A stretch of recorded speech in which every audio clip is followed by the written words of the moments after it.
You've been there. You're trapped in a window seat, the seatbelt sign is firmly illuminated, and your bladder is screaming. But how long can you actually hold it before you explode? It is the universal human experience. You are miles from a toilet, or trapped in a meeting that should have been an email, and you suddenly realize you are essentially transporting a water balloon inside your pelvis. For a while, it's just a minor annoyance. Then it becomes a distraction. Then, it becomes a high-stakes hostage negotiation between your brain and your biology. Your bladder is, fundamentally, a muscular sac. A stretchy meat pouch. When it's empty, it sits there doing absolutely nothing, roughly the size and shape of a deflated pear.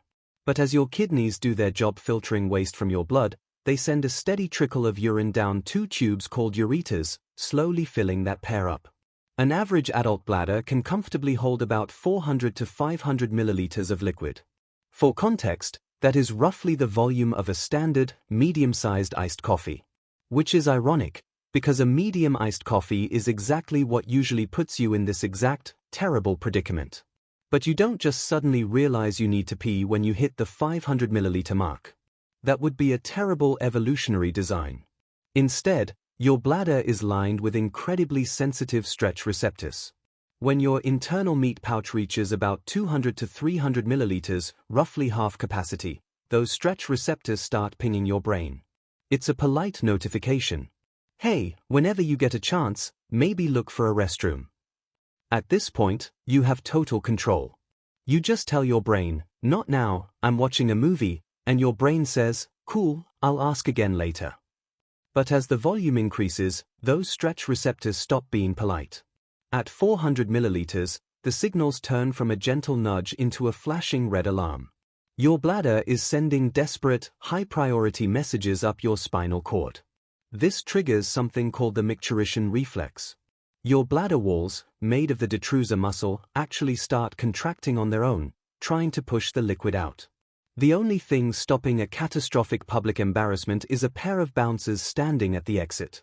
These are your sphincters. The internal sphincter is involuntary, it opens automatically when the bladder gets full. But the external sphincter is under your conscious control. It is a tiny ring of muscle that you are currently flexing with the power of 1,000 suns. You are now in a biological tug-of-war.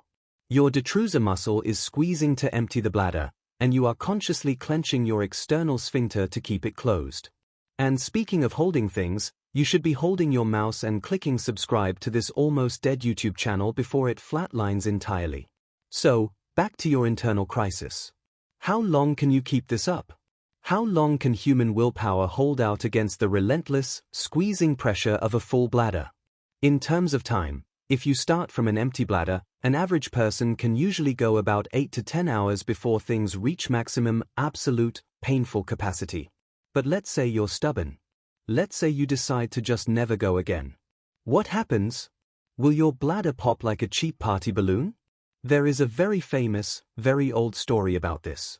Back in 1601, the legendary Danish astronomer Tycho Brahe attended a royal banquet in Prague. According to historical gossip, it was considered incredibly rude to leave the table before the host. So, Tycho Brahe drank a lot of wine, and simply held it. He held it for hours. And the story goes that he held it so long that his bladder actually burst inside his body, killing him a few days later. It is a terrifying cautionary tale. And it is also almost entirely biologically impossible. As it turns out, your brain has a built-in failsafe to prevent you from essentially blowing yourself up from the inside out. Long before the physical tissue of your bladder reaches its breaking point, the pain will become so blindingly agonizing that your brain will simply override your conscious control. It will force that external sphincter to relax. You will not explode. You will just wet your pants. Your willpower is strong, but your brain's desire to keep your internal organs intact is stronger. The system is rigged so that your dignity is sacrificed to save your life.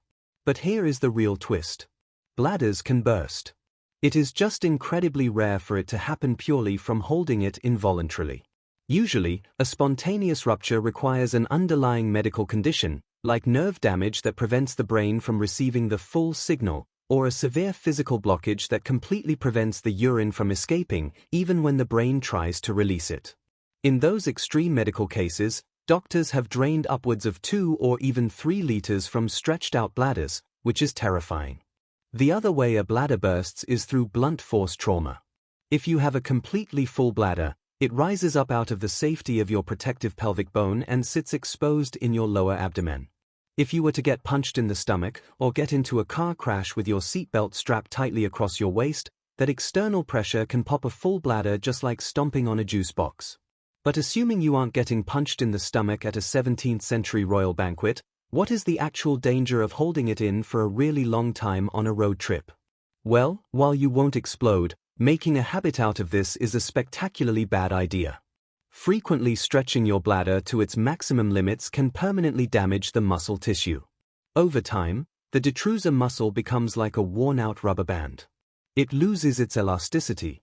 It becomes a floppy, sad little pouch that can no longer contract hard enough to fully empty itself, leading to chronic urinary retention, which is exactly as miserable as it sounds. Plus, holding a pool of stagnant, warm liquid inside your body for hours on end is the equivalent of building a luxury resort for bacteria. You are practically begging for a urinary tract infection. So, the ultimate limit of how long you can hold it isn't defined by when you'll burst, but by when your brain decides your pants are collateral damage. You might make it 8, maybe 10 hours if you haven't been drinking much, but the clock is always ticking.